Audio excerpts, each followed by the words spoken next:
It's the Fulhamish podcast, live from the Half Moon Putney. My name is George Cooper and welcome to the show. Thank you all so much for joining us. Whose idea was it to do a live show after Aston Villa at home? I don't know. But I'm joined by the one and only Mr. Dan Cook. Hello. The good Dr. Avais Malik. Hello. And Dom Betts. Hello. Oh yeah. So, as Sammy said, supporting Fleetwood back, we really have made it. I've got a bit of an embarrassing story about Fleetwood back, by the way. I've actually seen them before at Festival in 20, or was about 18. And it was on the Sunday. I was a bit depleted, a bit tired, probably running low on energy. And their rendition of Landslide brought me to actual tears. And obviously, These boys are in for a treat. Yeah. Oh, I can't wait. Not wanting to admit this to my 18-year-old pals, I just decided to put my sunglasses on and just style it out, basically, until I regained my composure. But yeah, we are here to talk about Fulham, Villa. I mean, what a weird game.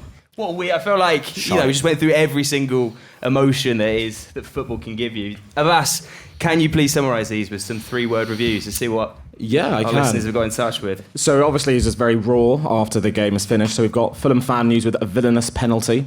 Our very own Stephen Sheldrake with piss poor Pereira. Bang on. Ouch. Random Fulham stuff. Penalty, pantomime, villainy. Those are the 3 good ones. There we go. Yeah, I mean, we'll come on to Pereira and the like. Dan, just talk me through how you're feeling after that rather deflating Saturday at the Cottage. So we're thinking, deflected goal, concede from a set piece, man sent off, and then when you think it's all done, Issa Diop comes on and just wallops it into his own net. Yeah. I love him so much. It's the holy trinity of football catastrophe, isn't it? It's like disaster bingo. What else can we pick? Exactly. But yeah, we got off to a flyer as well of us. I mean, super Bernd Leno with the assist, and what a hit from Raul Jimenez. And like after that goal went in, I mean, first of all, what a goal. What a goal. Like, what's really funny about that goal is that Bernd Leno's now got more assists than Pereira. But those first 5-10 minutes, we were the better team, and arguably up until the penalty miss, which we'll get onto later, we were the better team. I mean, their goal was ridiculously jammy as it was. But yeah, Bernd Leno smacked it, just like Brexit football. It was unbelievable, that goal. Which is ironic for me to say, I know. Pau Torres was running in mud. Jimenez absolutely bodied him. And what a finish with his left foot. Didn't think he had it in his locker. Unbelievable stuff. We had a couple more chances later on in that for the first 5-10 minutes as well. And it's just typical Fulham, turn our brains off. It's deflected goal, so much space for them to score. And it's same old. Yeah. Dom, I imagine of all of the people in this room, you are the one most happy to see an introduction of Route 1 football at Craven Cottage. I just don't see the need to tap around with it. We can do that. we should do that. But, it is annoying that, that's 2 league games in a row now where we've basically been the best team in the first half and then we've conceded to a deflected goal. I genuinely think if we don't concede that goal, we probably go on to win the game. If it goes into the game half-time 1-0, because Villa, obviously they were good in the second half, but first half, there was a couple of chances, but in regard to actual game-scoring chances, I thought we were in control of the game. And then sort of chances, then it's like everyone's reaction in Hammers FM was like, oh, for fuck's sake. Yeah. But it was. Yeah. It was like, oh, we've given away a goal like that again. A bit like City a couple of weeks ago, but yeah, I think second half was a completely different story. Yeah, I mean, the equaliser obviously did kill our momentum. I thought we looked so dangerous from the off, and we thought this is going to be our day. And then, obviously, there was one sucker punch with he deflected equaliser, and then a full-on slap in the face with the VAR penalty. Yeah. I mean, Dan, I know football podcasts are often guilty of overuse of hyperbole, but that was the worst penalty I've ever seen in my life. Is it? It's up there. Because I was at St James's Park when Alexander Mitrovic fell on his arse and kicked it twice. Yeah, but that still went in the goal. It still scored. It still went in the goal. Lookman as well. It says something. It's the worst penalty that I've seen, and I watch England. Yeah.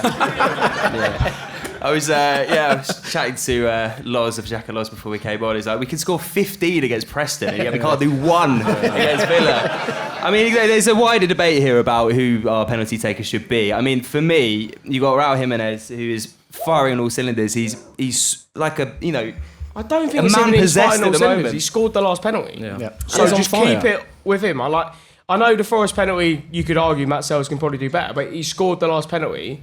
I know they argued about the last one, it was the whole thing about whether he was injured, but when I saw him step up, I'm not being funny, no one in that entire ground thought he was going to score that penalty. It's true. I audibly said, doubts. oh no, was he did that Pogba little 2-step? Because he had no power in that penalty. Yeah, if you're going to take a penalty, just belt it. Just whack it. And Emi Martinez saves how many penalties? He won the World Cup saving penalties. Yeah. He's passing it to him. Just go proper John Waters, put your foot through it.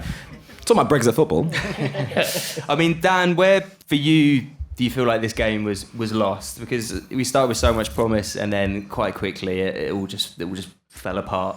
Yeah, I think it was between the lines. I think Villa have a lovely midfield and front line, and we really just missed Sasha Lukic today. I think Sanderberg, we were speaking about it before, he just looked a bit lost. There were a number of times when his man really, the person he had to keep quiet today was Morgan Rogers, and he really didn't. Morgan Rogers was so dangerous. He picked up the ball in between that midfield and defensive line so often. That's where the goal comes from. He should score just before half-time as well, when he blazes wide inexplicably. And I think that midfield battle, we didn't win it. It's concerning because we've got Sanderberger in that role for the foreseeable. Yeah. It doesn't seem like Lukic is coming back anytime soon. And I will defend Sander because I think that there is a player there, but he has not played this role for a long time, and it requires coaching, and coaching doesn't happen overnight. We've seen Marco do it lots of times with players, but it takes time. And I won't be surprised if, second half of the season he's playing that role brilliantly, but it was probably a bit of a stretch to expect him to do it today. Yeah, it was a very strange first half, because you think if that penalty had gone in, if there hadn't been that deflected equaliser, and we're going on to win that game. But then on the flip side of that, Watkins easily could have scored and forced a fantastic save from Bernd Leno. Yeah. Tielemans obviously blasted wide again just before the break, Avais. I mean, do you think it was just a case maybe that overall throughout the course of the game we just were outclassed by a very, very, very good Villa side? It's a very well-drilled team, isn't it? Yeah. Emi Martinez. Unai Emery. Yeah, don't get me started on him. He's got them so well drilled. He's got them into the spaces both horizontally and vertically, so that we're always chasing their shadows. But Sanderberger just felt like he was off the pace the entire time, and him being in the centre of that pitch, being off the pace, just meant that we were so open and made them have so many opportunities to score. I mean, even at the equaliser, it was him chasing around to try and stop Rogers from shooting. I just felt like he was, I was going to sound very harsh, but it felt like he won a contest to play in that game. He just wasn't up to speed with any part of it. And you look at someone like Sasha, it took him a year and a half to really get to grips with how we wanted to play. And it is a bit harsh on him, Sander, to be up to grips with it, having not really played more than, 90 minutes in the League Cup games, really. And obviously the City game. So I just thought maybe Harrison Reed should have been in that pivot with him. And you drop one of Pereira, you drop one of Emil Smith-Rowe. Well, obviously I would have dropped Pereira. Because that way you're a lot more solid, because then it allows him to get to grips with how we want to play, and hasn't got the pressure of being the only person protecting our back four. So I felt like at half-time we could have done something to change the way that we played in order to be more shored up, because they were, towards the end of that first half, all over us. I do also think we have to be fair with the players on the pitch, because we all have our favourites, right? And Andreas Pereira and I think Sanderberg are easy targets. And we love Emil Smith-Rowe, but I thought he was really poor today. Yeah. And I think we have to be fair in that situation and say, he didn't have a good game either. And, maybe at his best, he dragged us out of a couple of situations, takes us up the pitch, but it just didn't work for him today. It didn't stick to his feet. And we've got to be, level with everyone. And when players have a bad game... Yeah, so what you can say is everyone in midfield was shy. They were. That's where we lost the game. That's where we lost the game. Yeah, no, everyone was so much better than us. I also think you can't play... Yeah. I'm getting to the point where you can't play Pereira and Smith-Rowe in the same team. Just pick one of them. Yeah. Like, as we saw away at Man City the other week, that was probably one of the best performances we've had, though. And because he was playing in the 10, then you didn't have to deal with his laziness in midfield. Yeah. Oh, he's not lazy. I think he's many things, but he's not lazy. He's lackadaisical. I'm not having him. He's asked to do more than he's capable of in that system. But my point is, I don't think you can just try squeeze both of them. I understand why he wants Silva wants Pereira in regard to work rate, but I think you just pick one of them and play him, because then I'd rather have seen, let's say, Sander Berge and Harrison Reed in that midfield pivot, and then Pereira or Smith Rowe in, and whoever it is. Yeah. But I just think you need to just pick one of them and stick with them. You can't just try to squeeze both of them in. Yeah. I know, because in the home games you've played, Leicester, West Ham, Newcastle, I think he's kind of gotten away with picking both of them. Because Smith, let's face it, Smith Rowe away from home has been awful. Yeah. Like, anonymous. There's a reason he didn't get picked for Man City, and Ipswich, and I don't know what else. I mean, it does beg the question of where does Marcus Silva go from here, because you could feel it across Craven Cottage when Pereira got subbed off. There's a lot of frustration building amongst the fan base. I mean, whether or not you think it's fair is a different question altogether. But obviously, it's not working currently with having both Smith Rowe and Pereira within the same side. And what do you expect to see at Everton, Dan? Where do we go? I think Harrison Reed feels like a good shout. He's had a couple of good games at Goodison Park in recent memory as well. Harrison Reed, it was that game. Oh God, we're going back a fair while actually. But when Dan James decided to be brilliant for one game, Harrison Reed. Yeah, that was a good game, wasn't it? But Harrison Reed was superb there, and I think, against a Sean Dyche team, you need a little bit of running, don't you? Because you know what they're going to put you up against. They come at you. They'll be physical, and I think Harrison Reed can withstand that. But I also think that you looked at the midfield we had at the end of the game. Felt like we hadn't come a huge way from the Championship. Yeah. Like, there's a lot of the same names in there. And I think that there's one area of the squad that we've just been a little bit too slow to upcycle. Speaks of the saga of Andre. And how we are probably one central... won a game, mate. It's fine. Yeah. we are one central midfielder light in that squad. And Lukic being injured highlights that, because if you're relying on Sander Berge and then he drops a clanger again, who are you really bringing on? Because Harrison Reed and TC's been off... TC fan clubs in the house. I love the guy, but I think his last game was his best game, but otherwise he's been really off the pace, and we're lacking that bit more steel, that bit more of energy that brings us up towards to the attacking third of the pitch. And we're just missing Lukic so much that we need to be more short in that central midfield, and that comes from Harrison Reed. Yeah, if it was mad that if you'd been saying that if we were on this stage last year, being like, we really miss Lukic, we'd be like, what are you on about? But yeah, he's become pivotal. It was also, I hate to say this because, trying to look forward, and in the words of Fleetwood Mac, don't stop thinking about tomorrow. But you're waiting for that, aren't you? I've got plenty in my back pocket, don't you worry. That was the sort of game that was just showing how much we miss a player like Paulinho, but I'll park that. Yeah. But one player that we will now likely be without for Everton is Anderson. Let's come on to the red card. I mean, I've been asking for opinions from people just coming on here, because I sat in Hammersmith and didn't have an amazing view, but it felt harsh. It's a load of rubbish. It's genuinely a load of rubbish. He just puts his arm out. It's a 50-50. It's a contact sport. Yeah, you can't... What? As much as Watkins gave me one of the happiest moments of my life in the summer, I'm not having it, because it's not a red card. I understand it being a foul, but it's just not a red card. But surely if it's a foul, then if he gives the foul, then it's a red card, because he's through on goal and it's a clear and obvious goal-scoring opportunity. That whole rule's a load of rubbish. Yeah, but it is the rule. We can't sort of debate the rules of football. Yeah, but the fact it didn't even go to VAR is insinuating the fact that it did get checked. It got checked. Well, that's a load of rubbish as well, then. Right, Dan, what do you reckon? Who's VAR today? It was Paul. Oh yeah, that sums it up then, doesn't it? But no, it's not. It's not a red card in any day of the week. I'm sorry. Yeah. Anyone who thinks it is just blind. Okay, so we have Dom's opinion. But it's not. What do you reckon? You can't tell me it's a red card. Yeah. I think it's really soft. I think Ollie Watkins is massively looking for it. I think when you watch it back as well, it often in times when you watch things back in slow motion, they look more like fouls. But the slow motion angles of this make it look less and less like a foul, especially because Watkins sticks his leg out in between Anderson's legs and effectively kicks Joachim instead. So the contact's initiated by Watkins, and by the letter of the law that they've been going by, the referees, that's not a foul. I think Southampton had a penalty overturned today for that exact reason, because someone went down initiating contact. I also think it's really poor from Fulham, because the one thing you don't want to happen when you're playing Aston Villa is have Ollie Watkins isolated against Joachim Anderson, running back towards our own goal. That's the situation we knew was a danger, and we should have done more to protect it, and that there's a lot of faults that come before that happens. So there's a lot of like introspection required there as well, because that situation should never arise. Yeah, I mean it was unfortunate, and obviously it just really That's not unfortunate, it's just not fair. It's not a penalty.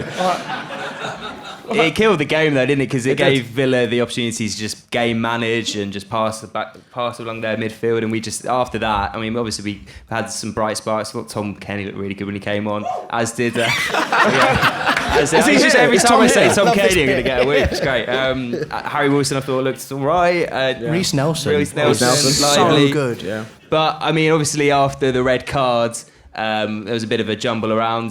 Diop came back on, and you're thinking, didn't really do anything wrong, but thanks for coming. But maybe this would be a chance to sort of reassert his kind of position in the team. First touch, own goal. What was annoying about that own goal was not only was it 3 minutes after the red card, but there was literally no Villa player within 5 yards of him. What was he swiping his foot for? Bernardo was right there to get the ball. This is surprising. Oh no, we had a good start to the season. He was but all right. the thing is with Diop, right? Whenever he makes a rick, it's always the biggest rick he could possibly make. Yeah, Brentford at home last season was a shocker. Exactly. Yeah. That's why I think we should just buy into it. I think as long as you take Issa Diop for what he is, you'll love him. Yeah. And you just take that. You're part of the Issa Diop fan club, aren't you? I'm not, but there's something really funny about it. What was you were saying, because you're one of the brave souls who trekked up to Preston in the. And what did you say was the reaction when Issa Diop went to take a penalty? The bloke in front of me just went, "Oh fucking hell!" And then he took two. It's absolutely And leathered it it was in the the net best as well. penalty I've ever seen. Superb. There's my hyperbole again there, but but yeah, it was good. As you said, should have brought him on.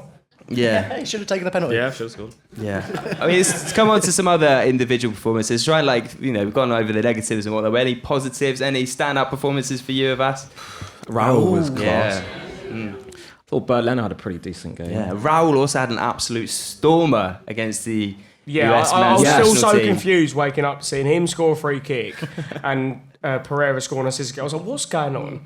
What in the international break has happened here? One of the loveliest moments of the game was, if anyone did stick around until about the 90th minute, was when Raul chased back 40 yards, won the ball back, then ran 40 yards in the other direction, and the whole ground rose to him. And if you think that there was a time last season when he got booed on the pitch, But that was what people were missing from the international break. Obviously he scored that free kick, but he also for the other goal won the ball back, set up his was it Guardado or someone, and then he scored that. Jimenez has clearly got some massive second wind. Yeah, but I think it's really nice to see. Yeah, we're a fickle bunch, us football fans, aren't we? Really.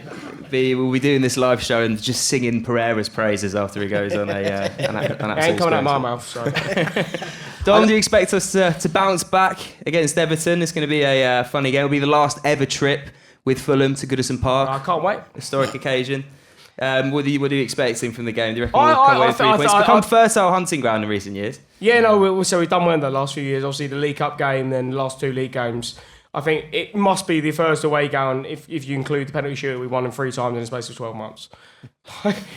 Knowing our way record some places. But no, I think we should be expecting to win there. I don't think that's being cocky or anything. Yeah. I think we should be going there, considering how they played this season, mostly pony. And then and we should be going there to win. But I'm looking forward to it. Should be a good weekend. Yeah. Any sort of final comments on today's game, Dan, before we wrap up this half? I don't know. I said today before the game, I thought this was a litmus test of where Fulham were at, and we failed. But I also don't think that there needs to be a massive overreaction to it. I think Villa are superb. And I actually don't think we actually played Villa at their best today, which is a shame because we probably should have got something based off that.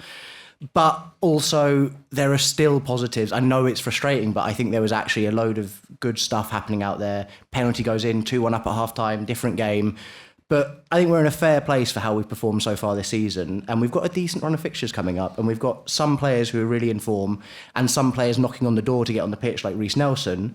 I think we should still be positive. It's easy. Absolutely. You also forgot that QPR managed to use a team who won less games than San Marino for today.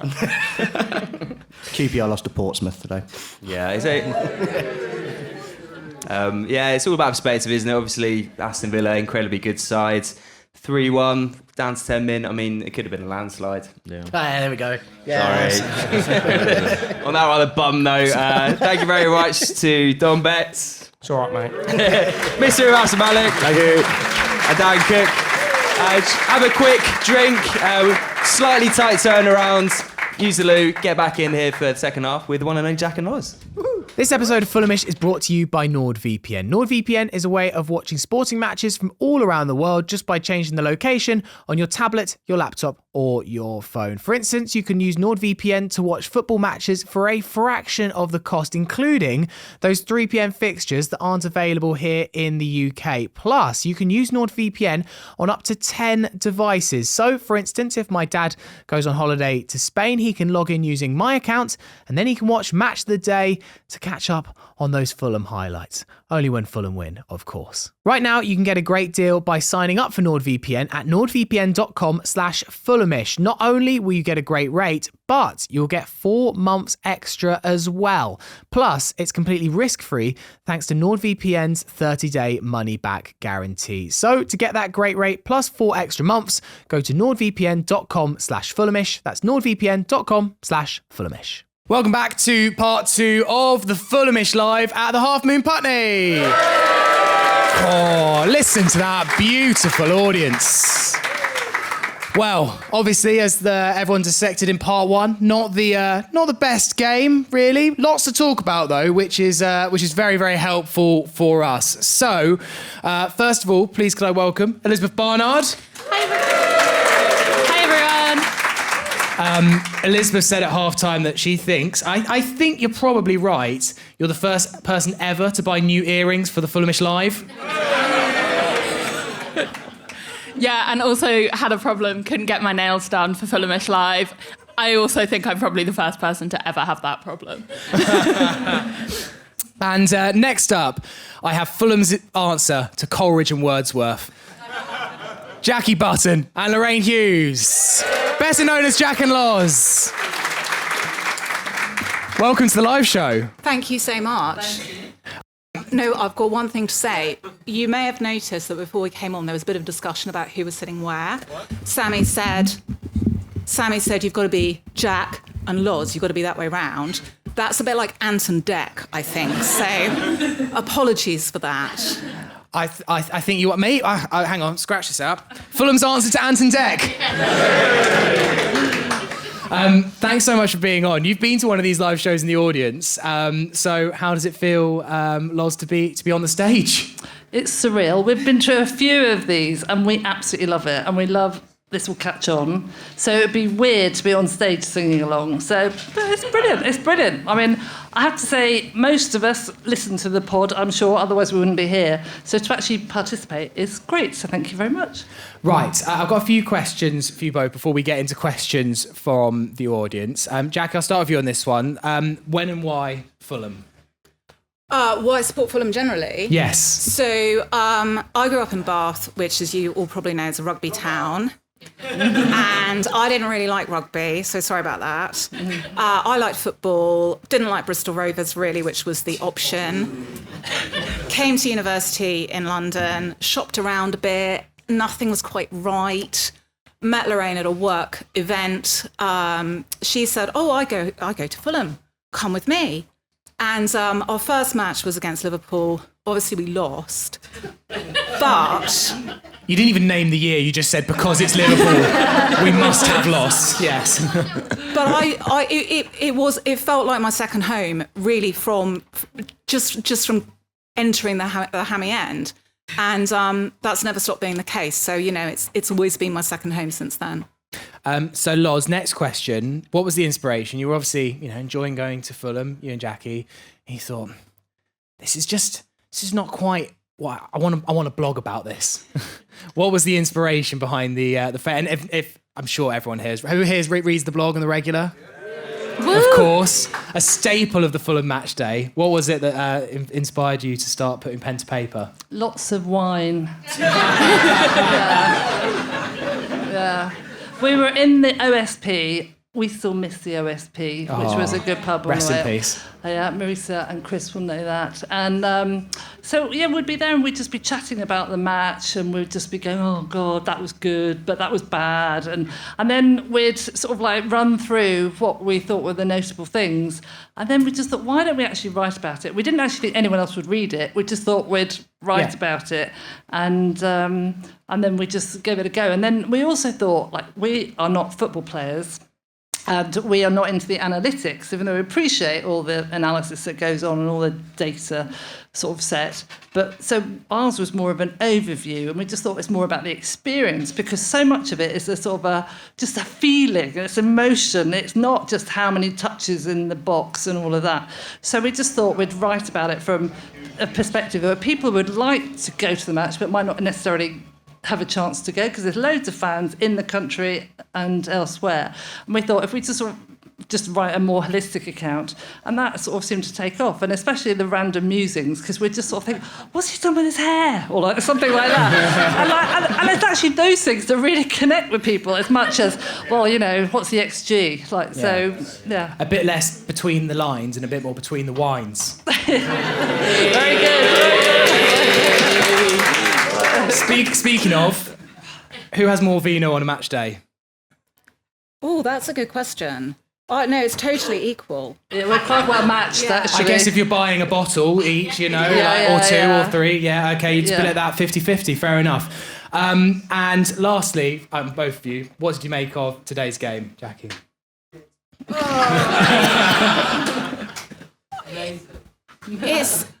It's depressing, but this is the first match this season where I think we felt like that.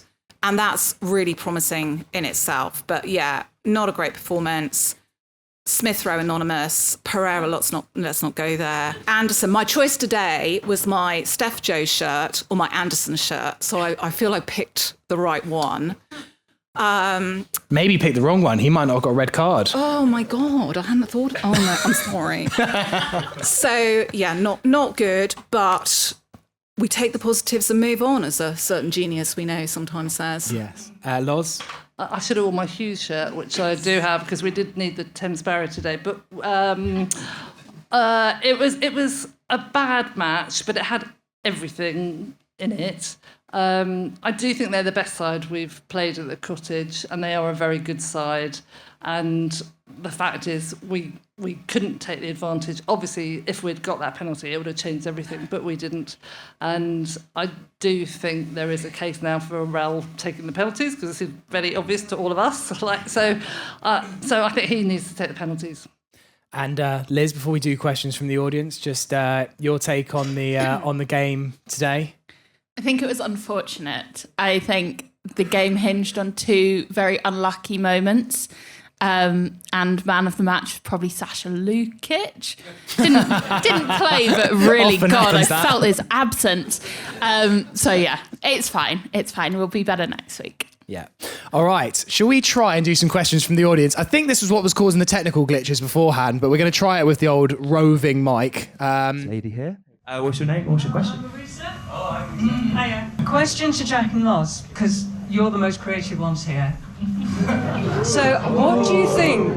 What do you think the photos are that Andres Pereira's has of Marco Silva that makes him play every week? So, what photos do you think he's got hidden in his drawer? You've got to wonder. I agree. It's interesting. Marco is obviously a bigger fan of Pereira than any of us are. Love child. And you know, he always says, oh, he's such an intelligent player. He leads the press. He decides when to go forward, when to stay back. And I think perhaps last season we did see that. This season we're not seeing it, and so yeah, maybe those photos have sort of found their way into the light of day. I don't know. Oh, come on, he's not all bad. He's got the number 7 shirt for Brazil, for God's sake. Come on, like, he cannot be that bad. He had a bad game today, but I think it's unfair. What I don't want us to do, and this is, I know, divides the fan base, but we cannot boo our players off the pitch. We are not West Ham. Sorry. It's bad.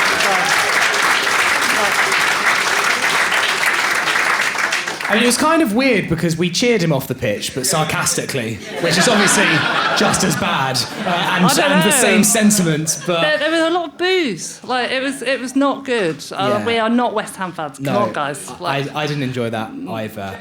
I mean, the only thing is, Liz, we're all saying this about Andreas, and what happens is we go on X on Monday, and Opta Joe somehow comes up that with Andreas Pereira has the highest XG in the league. He creates 17,000 chances a game. I don't really...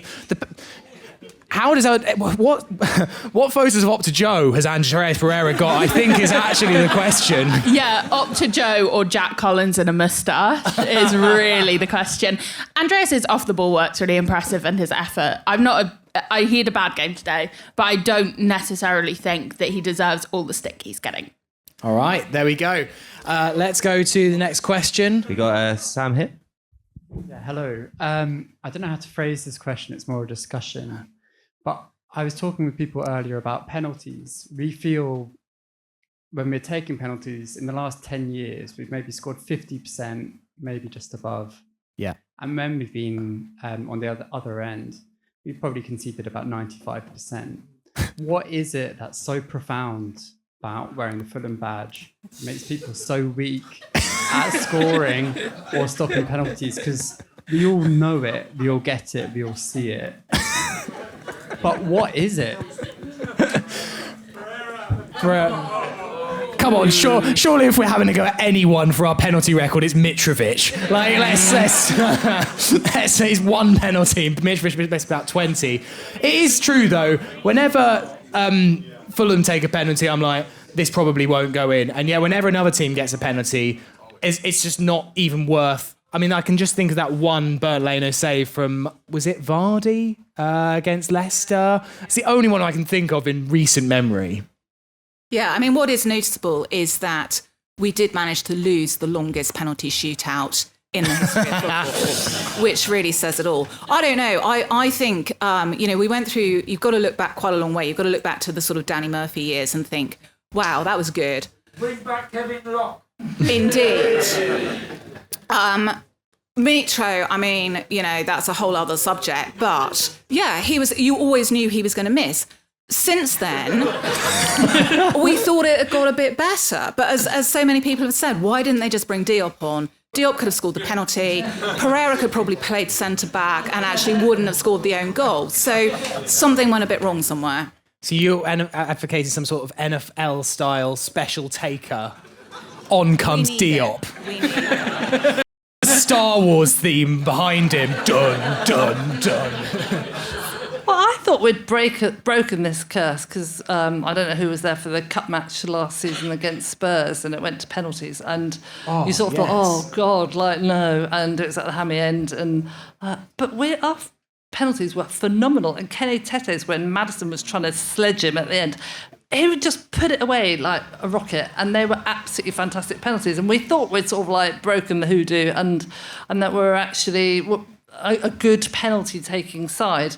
It was written in the stars today, Pereira against Martinez, and Martinez is so awful on so many counts, and it was just sort of almost inevitable that was going to happen. And I mean, obviously it should have been Raul, but so be it. He the only thing I will say, Martinez is an awful human being, but he is also probably the best penalty saver in the world. And I reckon probably Andreas looked at that goal today and thought, like, is this definitely a full men's size goal? Have we not put one of the kids' goals in here because it looks tiny?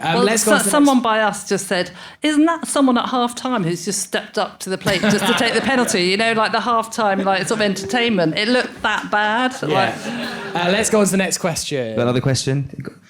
Young man over here, what's your name? What's your question? Oh, I recognise you. I'm Maxon. Going back to AP, If Marco Silva does decide to finally end his relationship with him and exile him somewhere, what does our midfield look like after that? Like, do we go back to having two defensive midfielders and then Smith Rowe, or something else entirely? Liz, what happens when Andreas Pereira gets to some commune in South America? Well, first of all, I'll say, great shirt, Maxim. for audio purposes, we're wearing the same shirt. I think it's a really easy option. I think it's either Pereira or Smith Rowe. And at the moment, I would be putting Smith Rowe in there. I don't think he's been super impressive. I've been disappointed by Pereira. But as I've said, I'm a big Pereira lover. And I think he does deserve to be dropped based on today and previous performances, just for a little bit. But he'll be back.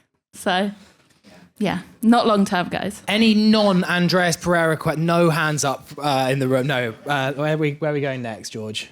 We shall go over here. Another young man. What's your name, sir? Right, so before I say anything, I just want to say Tom Cairney is my favourite player of all time. Yeah! Now, obviously, it wasn't Pereira's finest game, but do we think that Tom Cairney deserves more minutes, or is he past his prime? Do you think he needs to retire? More minutes! Yes! Yes, he does! Jackie, we might be offending Tom Cairney's cousin that's in the audience over here, but do we think that Cairney deserves more minutes? So actually, I thought that today Tom came on and played really well, and I think he did a really good case of staking his claim to play against Everton. So and sorry to the Cairney family, I don't think he can start every game anymore or anything like that. I don't think he can play lots, I'm sorry. But he has become a really good sub for bringing on in maybe slightly difficult circumstances. And given the Lukic missing in action, Berger missing on the pitch, Tom could be an option over the next few games, certainly. Yeah. All right. There's so many more questions. George, where are we going to next? A couple here at the back. Let's have a look. I love this. It always feels so Price is Right when like George is like dancing around the audience. Trying to be a little bit more positive. Okay. I thought Iwobi was certainly in the first half brilliant. And I feel I was really sceptical about him, and he's been getting better and better. Could he play in the middle instead of Pereira? Now, Loz, I think this actually is a very sensible suggestion. Iwobi's been brilliant. What do you think? He's brilliant, but he's very versatile. It wouldn't be my first inclination. I think Tom is an option. The thing about Tom is he's absolutely fantastic. I mean, we were talking about the sort of Fulham memories earlier, and who doesn't remember his goal in the playoff final at Wembley? I mean, like, he's a legend. We love him. And so you want him to still play for us. He deserves to still play for us. He's had the odd off game, but against Man City he was good, and today he was good when he came on. I think for Iwobi, I don't think that's the right position for him.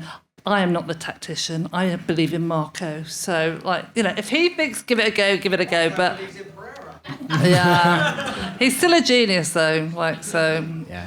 In Marco, we trust. We trust, exactly. I do think that, I think Iwobi in the 8 has been proven to work a few times last season, and I guess the side benefit of that is if that opens up a slot for Reece Nelson to start, then that's quite nice. He does deserve to start. I have to say, I mean, Smith Rowe did not have a good game today. I mean, if you didn't know who he was fairly anonymous. Yeah. If you didn't know anyone and just came to watch that match, he would not stand out. As soon as Nelson came on the pitch, he really did sort of inspire everybody, and he was very creative and quite impressive, I think. Yeah, and we do have the maximum quota of ex-Arsenal players allowed on the pitch at one time, so we do have to sub one out for one in. It's just it's the rules.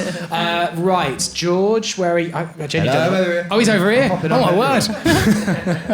Got another question? Yes, sir. Oh, wait, is there one up here? Is it? We can do that. Stephen. He's on the pod already.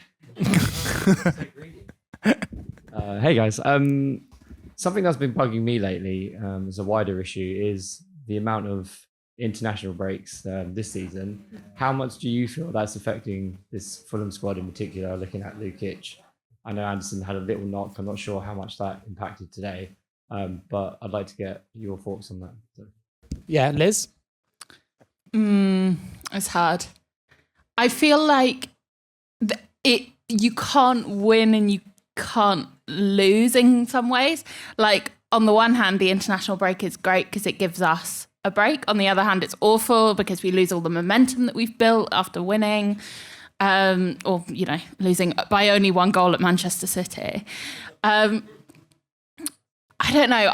I don't necessarily think it's an issue that we can say, like, every team has to deal with international break. Fulham have fewer players that go away international duty than most other teams, I would hazard a guess.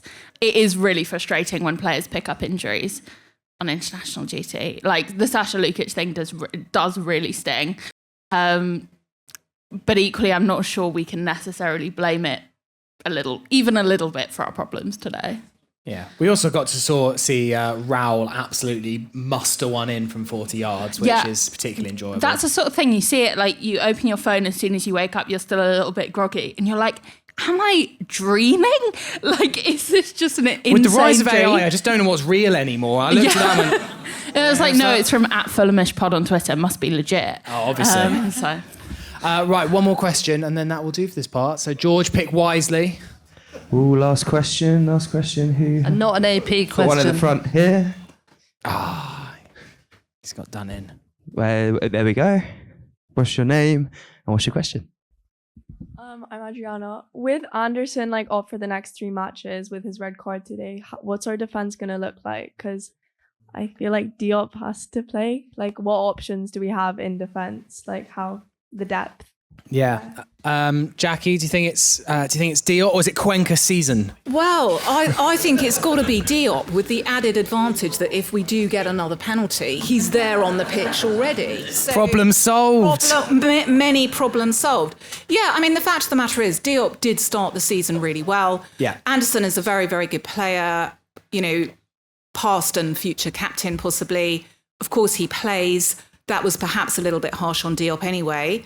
So, yeah, it's Diop time, I think. It's Diop's time. All right. And that is our time for the pod today.